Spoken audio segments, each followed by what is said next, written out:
Hello, it's 2 p.m. here in Paris. You're watching France 24 with me, Claire Pride, and these are the top stories. The French president and interior minister to lead talks on the fight against Islamist radicals after the beheading of teacher Samuel Paty. 15 people have been detained, including 4 school students. Ireland to go into a second lockdown, much like the one in the spring. The anti-COVID-19 restrictions come into effect at midnight on Wednesday and are due to last 6 weeks. And the US Justice Department unseals charges accusing 6 Russian intelligence officers of a global hacking campaign.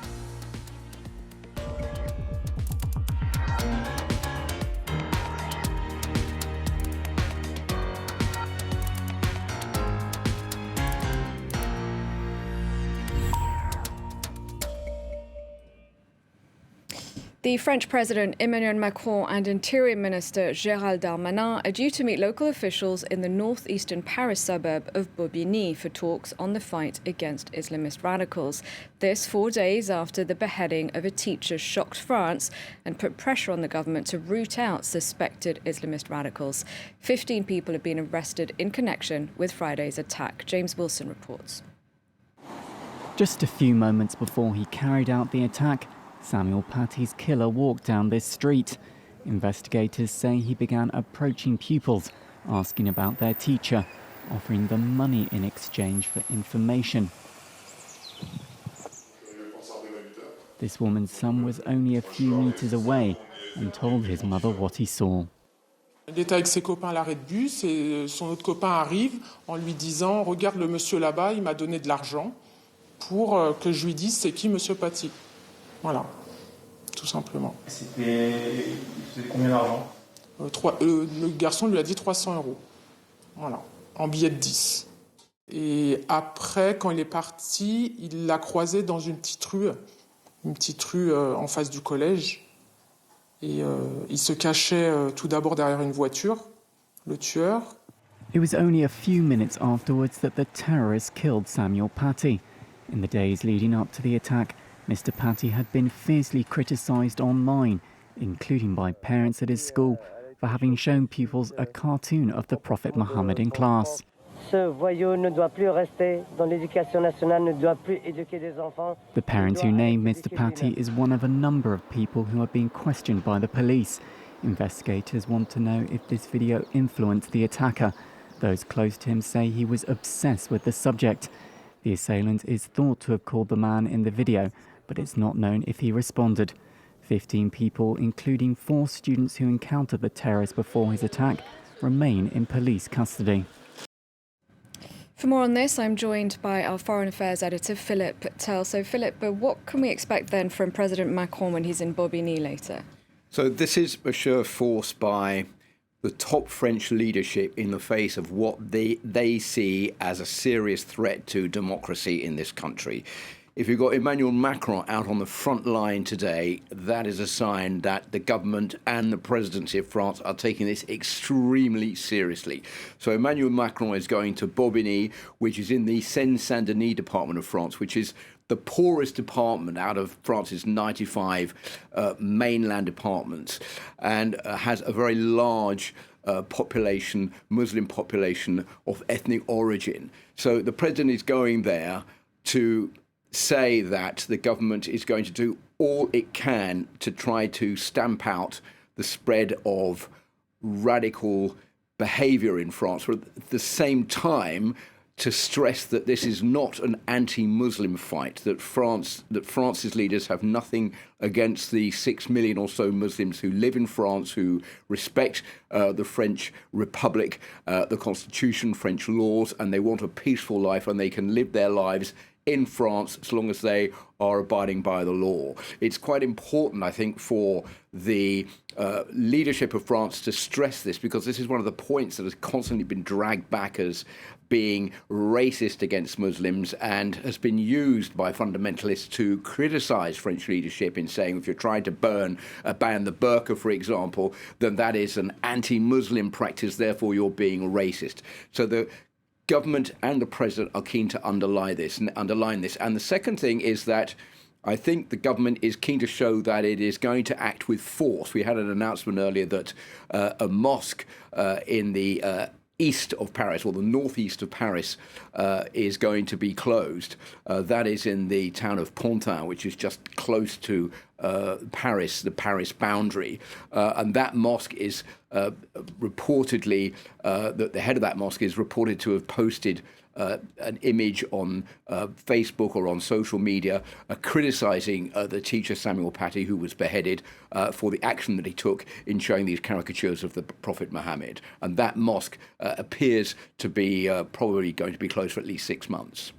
Now, we got some elements in the report we played before coming to you, Philip, but tell us more about the latest on the investigation into Samuel Paty's case. Yes, as you said, 15 people are being questioned about their involvement. What investigators are trying to work out here, Claire, is they're trying to work out whether Abdullah Anzaron, who is the young man responsible for this beheading, who was shot dead by the police afterwards, was acting alone, or whether he had any accomplices. That is the main aim of the investigation at the moment. So 15 people are being questioned. These 4 school children are being questioned. As we were seeing in that report, they were offered money to point out which person was Samuel Paty to the person who killed him, which I think leads investigators to believe that this attack wasn't very well thought out beforehand, because the attacker didn't actually know what Samuel Paty looked like before he went ahead and killed him. And the second part of this investigation, which is also important for investigators, is that they're pinpointing their efforts to investigate 2 other people. One of them is the father of a girl in the school who apparently wasn't in the class at the time when these caricatures were shown, but he went on social media calling for the teacher to be sanctioned. And then he received the backing of a known radical in France whose name is Abdel Hakim Sefraoui, who is listed as being a radical, has the authorities have tried to deport him several times, have failed to do that. He backed the father's call for sanctions to be made against this school teacher, and that is being described as like a fatwa calling for him to be killed, which is what happened afterwards. So that is the elements sort of being investigated by the authorities, and at the same time the state trying to show that it is in charge and it's taking drastic measures to try to clamp down against the spread of radical Islam in France. All right, thank you very much, Philip. In other news, part of Germany has just gone back into lockdown. The country's main coronavirus hotspot is an alpine region in Bavaria. It's home to about 100,000 people who now can't leave their homes unless they have a valid reason, like food shopping.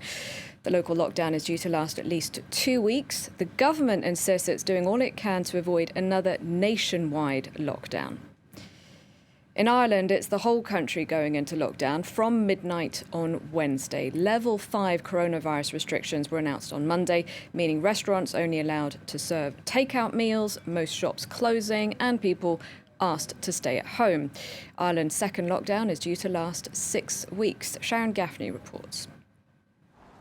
There have been over 50,000 cases of COVID-19 in Ireland since February, lower than in many European countries, but the number of infections has been increasing steadily in recent weeks.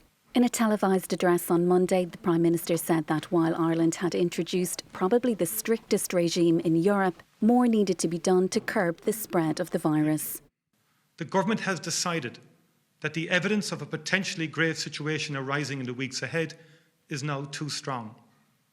Therefore, for a period of 6 weeks from midnight on Wednesday night, the entire country will move to level 5 of the framework for living with COVID-19. Under the restrictions, schools will remain open and construction work will continue, but all non-essential retail outlets are to be closed, while pubs and restaurants will only be allowed to provide a takeaway service.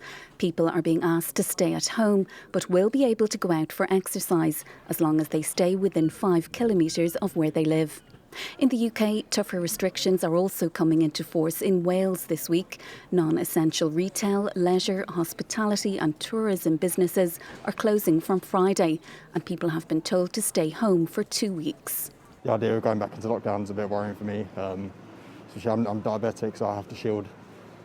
So that's going to mean another few weeks or months inside. So just don't know how much more people can take with not being with their families. With Ireland and Wales preparing to re-enter lockdown, the World Health Organization is urging vigilance. It's blamed the rising number of cases in the Northern Hemisphere on a failure to properly quarantine those who've been infected. Globally, over 1.1 million people have died from COVID-19. More than 250,000 of those fatalities have been in Europe. Now, more and more countries struggling with a second wave of coronavirus infections, like France, are turning to faster and cheaper tests.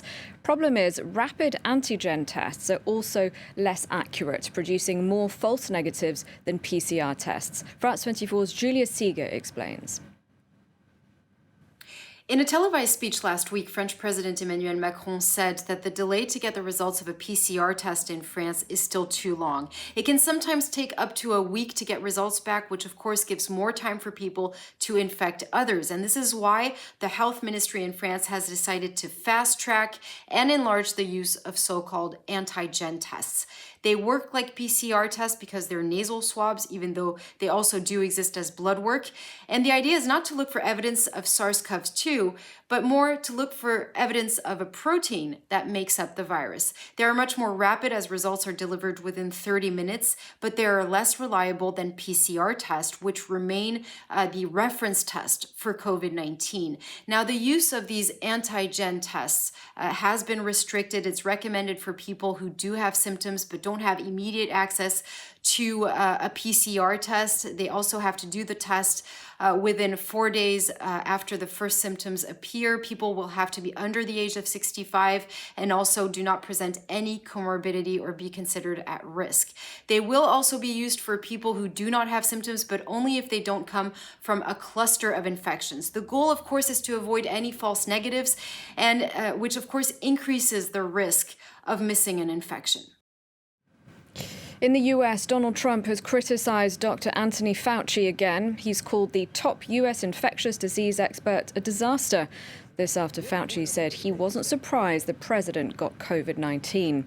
In a call with campaign staffers on Monday, Trump also suggested that other infectious disease scientists were idiots. Trump is trailing Joe Biden in the polls and has been going from rally to rally recently. On Thursday, he gets another chance to appeal to undecided voters with the last presidential debate. But the first was so chaotic that there are new rules, and Trump and Biden will have their microphones muted at times. Staying in the US, and the Justice Department there has unsealed charges accusing several Russian intelligence officers of a global hacking campaign. According to prosecutors, the suspects hacked France's 2017 presidential election and the Winter Olympics in South Korea the following year. Jean-Emile Jamin has more. The sign reads clear, wanted by the FBI. 6 Russian military intelligence agents, known as the GRU, that the American justice system is formally charging for a series of high-profile cyber attacks. As this case shows, no country has weaponized its cyber capabilities as maliciously and irresponsibly as Russia, wantonly causing unprecedented collateral damage to pursue small tactical advantages and fits of spite. The hackers first emerged in 2015, attacking Ukraine's power grid. But it was specifically in 2017 that the most damage was committed. Emmanuel Macron's presidential campaign was the target of a hack and leak operation through phishing scams, as authentic campaign documents were released anonymously online. We had become aware of Russian activity. We had talked to our French counterparts prior to the public announcements of the events that were publicly attributed this past weekend and gave them a heads up. According to American intel, the same Russian agents were responsible for NotPetya ransom software, which blocked tens of thousands of computers around the world, causing billions of dollars in losses. A range of critical institutions were affected, such as American hospitals and pharmaceuticals, major ports, as well as the security of the contaminated Chernobyl site. In 2018, the agents are suspected of also taking part in the attacks on the Pyeongchang Winter Olympics in South Korea, posing as North Korean hackers. Moscow has never acknowledged responsibility for the group, denouncing for its part a Russia-phobic discourse and a psychological war against Russia. Turning our attention now to Israel and a historic visit, that of a delegation from the United Arab Emirates. The two countries agreed, with US help, to normalise relations in August. And now they've given the green light to reciprocal visa-free travel. Palestinian officials criticising today's visit. Now here's Israel's Prime Minister, Benjamin Netanyahu. We're facilitating civil aviation. We're connecting Israel and the UAE through multiple direct flights, and Israelis will be able to go to many destinations beyond that, to the east in Asia. And fourth, we're exempting our nationals from visas, and this will offer a huge boost for business, tourism, people-to-people contacts. Now, all going well, a NASA spacecraft will soon touch down briefly on a skyscraper-sized asteroid 200 million miles away. The aim being to collect in just a few seconds a small amount of rock and dust that can then be returned to Earth. Alexander Alcott has the story. After years of hard work by some of the best minds at NASA, the crucial moment has arrived. 320 million kilometers away, the OSIRIS-REx spacecraft will try to make brief contact with the boulder-packed surface of asteroid Bennu. The van-sized machine aiming for a tennis court-sized crater named Nightingale. We're going to actually leave our orbit and we're going to go in and actually tag or touch and go, because we can't land on this asteroid with the low gravity. We're going to touch the surface, we're going to stir it up, and we're going to collect some of this regolith material so that then we can bring that back to Earth here in another 3 years and really study this material. Only the Japanese Space Agency has ever conducted such a mission, and it remains fraught with danger. There's one boulder just to the east of the sample site that within the team we've affectionately called Mount Doom. It's about the size of a 2.5-story building, and the spacecraft is literally flying over that boulder before then dropping into the tag site. When they make contact with Bennu, scientists say they'll be reaching back in time to collect a handful of the early carbon-rich ingredients that made up our solar system some 4.5 billion years ago. It is expected to answer important questions about how life developed on Earth, and maybe even help to save it. With a diameter around the height of the Empire State Building, Bennu is considered a potentially hazardous asteroid that could strike us in around 150 years' time.